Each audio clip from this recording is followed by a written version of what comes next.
每当你试图平衡获胜的渴望与对和平的追求时，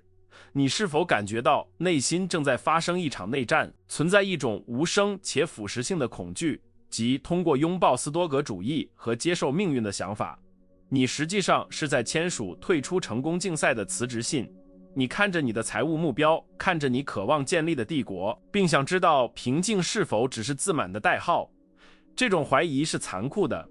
如果我变得情感上不可动摇，我会失去带我走到这里的竞争优势吗？你担心在扑灭焦虑之火的同时，你也会扑灭野心的火焰，在一个要求侵略性的世界面前，变成一个被动、停滞和平庸的人。我深深地理解这种痛苦，因为现代社会向你兜售了一个危险的谎言：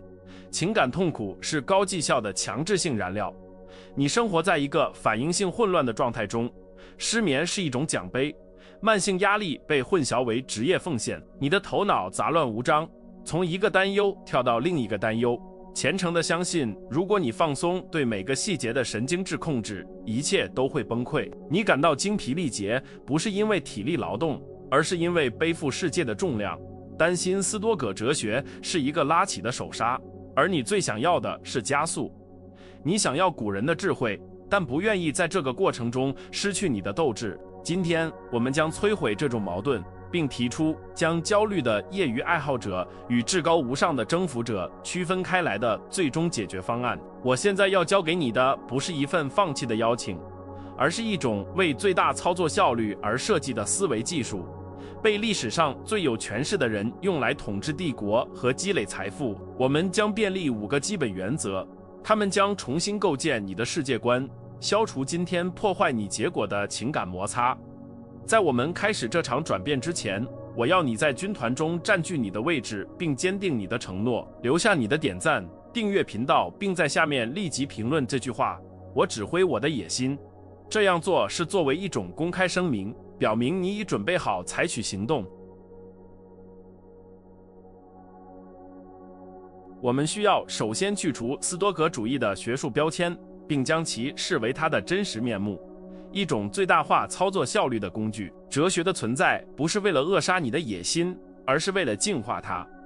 大多数人带着一种肮脏的野心运作，被对评判的恐惧和对外部认可的绝望所污染，这创造了一种令人筋疲力尽的精神摩擦。斯多葛主义提出战略性超脱，这并不意味着你不关心目标，这意味着你不再将你的情绪稳定性与尚未发生的事件联系起来。这是从我需要这个才能快乐到无论结果如何，我都将尽我绝对最大的努力去征服这个的转变。通过这样做，你不会变得能力更差，你会变得危险的专注，把你通往成功的旅程想象成一场高速马拉松。焦虑、对失败的恐惧和对未来的神经质痴迷就像一个装满石头的背包，你坚持背在背上，相信这个额外的重量保证了你正在认真对待。斯多葛主义所做的就是剪断这个背包的带子。斯多葛原型不是坐在路边放弃比赛的人，他是那个继续以同样的凶猛奔跑的跑步者，但现在他是轻盈、敏捷和符合空气动力学的。不要把这种表面上的冷漠重新定义为缺乏激情，而是定义为战略坚定性。这是一种在没有压力的代谢成本的情况下执行大规模行动的能力，将你的思想变成一道激光，燃烧穿过障碍物，而不是撞上它们。为了锚定这一真理，看看那些在我们之前开辟这条道路的巨人。马可·奥勒留并不是一个孤立在遥远山上的僧侣，他是罗马皇帝，地球上最有权势的人，在难以想象的压力下领导边境战争，并管理着一个庞大的帝国。塞内卡这一哲学的另一个支柱不是一个乞丐，他是他那个时代最富有和最有影响力的人之一，一位杰出的政治家和帝国顾问。他们使用斯多葛主义不是为了逃避现实，而是为了以此统治现实。他们明白，为了以至高无上的效率征服外部世界，必须首先征服内部的混乱。他们的冷漠不是冷漠，那是允许他们统治的盔甲。改变你思想的第一个实践是理解并应用表现二分法，我称之为弓箭手悖论。规则很简单，但在执行上很残酷。你必须将100%的意图和技能投入到过程中，并将0%的身份投入到最终结果中。在现代商业和野心的世界里，我们被制约去做恰恰相反的事情，只重视最终比分而忽略了比赛的质量。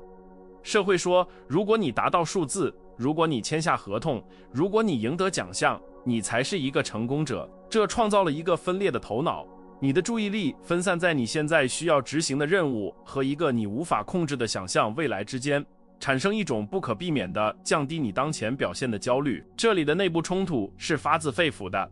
因为你的生物学和你的自我尖叫着，强迫性的关心结果才是保证胜利的东西。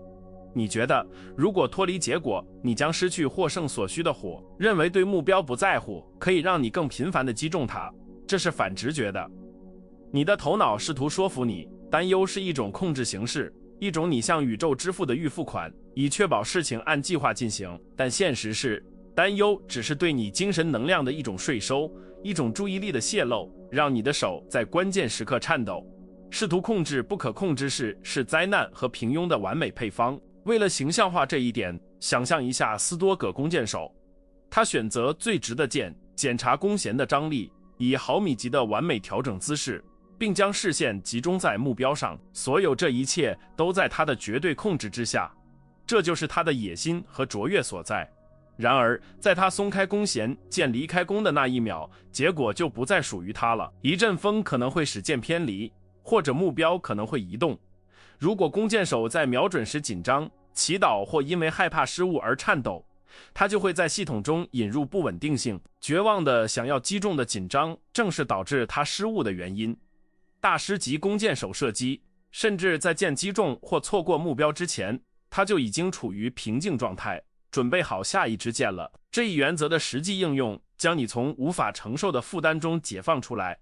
当你内化弓箭手悖论时，你对压力免疫，因为你的成功被重新定义。成功不再是击中目标，而是以完美的技术射击。如果你专注于射击的卓越性，击中目标将作为一种自然且频繁的后果而来，这是你能力的必然统计数据。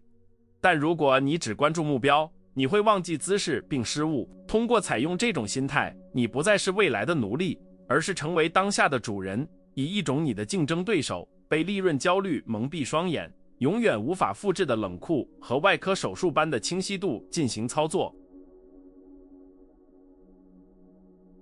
第二条基本规则是燃料的替换，这需要对你野心的来源进行深刻的审计。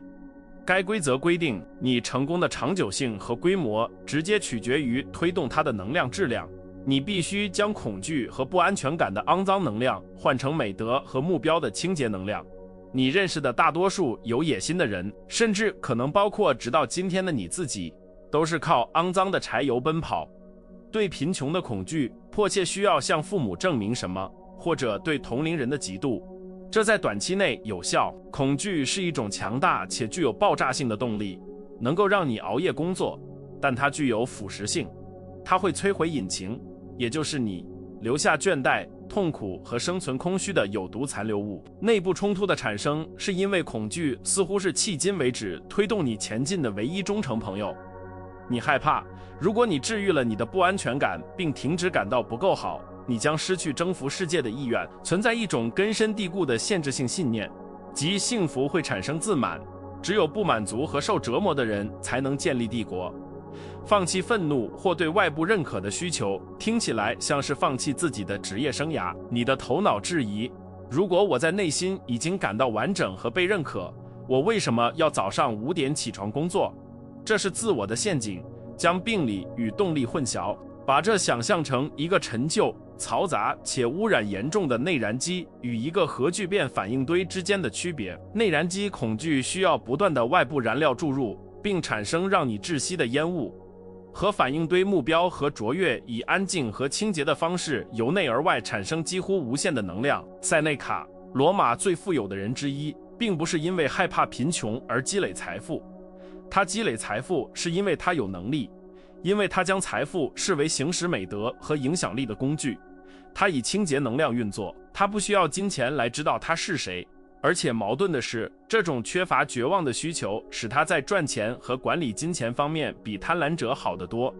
通过进行这种替换，你获得了一种不公平的竞争优势——可持续性。当你的竞争对手在生产狂躁的高峰和抑郁疲惫的低谷之间摇摆时，你变成了一台无情的一致性机器。清洁能量让你努力工作，不是因为你在逃避内心的恶魔，而是因为你热爱建设的艺术和能力的表达。你变得反脆弱。当外部动力、金钱、赞美暂时消失时，由恐惧驱动的野心家会崩溃，而由内在卓越驱动的你继续在最高水平上运作，不可动摇，一砖一瓦地建立你的遗产，无论外部气候如何。第3条规则是采用全景视野，这是斯多葛派称为柏拉图之眼的技术。规则规定，为了解决复杂的问题，并在市场或个人生活的混乱中导航，你必须在情感上保持距离，就像从高处俯瞰一样观察你的生活。当我们沉浸在日常战斗的战壕中时，我们的视野是隧道式的，一切看起来都很紧迫，一切看起来都像是生死攸关的危机。来自客户的一封粗鲁邮件，销售额下降或负面评论似乎是巨大的灾难，激活了我们的战斗或逃跑系统，劫持了我们的逻辑智力。这里的挑战在于我们在生物学上被编程为对及时做出反应。我们原始的大脑无法区分大草原上的狮子和财务问题，它用同样的皮质醇释放来处理这两者。试图在激烈的时刻保持距离似乎是不可能的，就像要求某人在着火时放松一样，你的头脑抗拒这种距离，尖叫着你需要进入问题来解决它，将情感沉浸与解决性焦点混淆。你觉得离开是疏忽，而实际上这是恢复寻找出口所需的战略理智的唯一方法。想象你在一个巨大的迷宫里，当你在地面上跑过走廊时，你所看到的只是高墙和死胡同。每一个错误的转弯都会增加恐慌。全景视野就像登上无人机，并从上方俯瞰迷宫。突然间，看起来无法逾越的怪物显示仅仅是一个简单的几何图案。你清楚地看到了出口，看到了你在哪里犯了错，最重要的是，看到了相对于整体你是多么渺小。这种视角不会减少你旅程的重要性，但会减少暂时痛苦的重要性。从山丘上观察战斗的将军，比身处尘土和鲜血之中，不知道攻击来自何处的士兵有更大的获胜机会。通过应用柏拉图之眼，你获得了一种可怕的清醒。面对一场会让大多数领导者恐慌并做出草率决定的危机，你后退，提升你的视角，将问题视为你生命时间线上的一个小点。这给了你回应而不是反应的力量。你意识到那个巨大的障碍只是一个统计数据，一个需要逻辑操作而不是情感戏剧的中性事件。这种精心计算的冷酷让你能够识别混乱中隐藏的机会，而其他人被当下的绝望蒙蔽，让这些机会溜走。第4条规则是所有规则中最具挑战性和变革性的练习爱命运 Amorphity， 即爱你的命运。规则不仅仅是接受发生的事情，而是热情地拥抱每一个事件，尤其是那些不利的事件，作为你自己建设所需的材料。斯多葛式的野心不寻求一条没有障碍的道路，他理解障碍就是道路。普通人看到阻碍的地方，斯多葛派看到燃料。如果你失去了一笔生意，如果你被解雇，如果市场崩溃，你的直接反应不应该是为什么是我，而是太好了。这是一个练习美德、韧性和创造力的机会。内部冲突是显而易见的，没有人喜欢受苦或失败。我们的自然倾向是抱怨，把自己当成受害者，并希望现实与现状不同。看着财务失败或个人背叛，并说我爱这个是极其困难的。这听起来像受虐狂或妄想，你的头脑会对此进行斗争，试图把你拖入自怜的深渊，寻找替罪羊，并想象一切顺利的替代方案。这种对现实的抗拒是人类痛苦的最大来源，也是你野心的最大锚点，因为它花费了重要的能量，试图否认已经发生的事情。想想火，当你把木头、纸甚至垃圾扔进一场巨大而强烈的篝火中时，火不会说我不想要这个，它消耗掉扔进它里面的所有东西，并因此变得更强、更亮、更热。障碍是火的燃料，如果你是一根微弱的蜡烛，脆弱的野心，风会将你吹灭；如果你是一堆篝火，斯多葛是野心，风会助长你。爱命运就是变成这团火，消耗困难并将其转化为力量。这不是关于假装问题是好的，而是关于利用它变得更好。这条规则的实际结论是精神上的不可战胜。当你真正学会爱命运时，你变得不可能被击败，因为那些本应摧毁你的事情最终却加强了你。当事情出错时，你的竞争对手会瘫痪，你只会加速。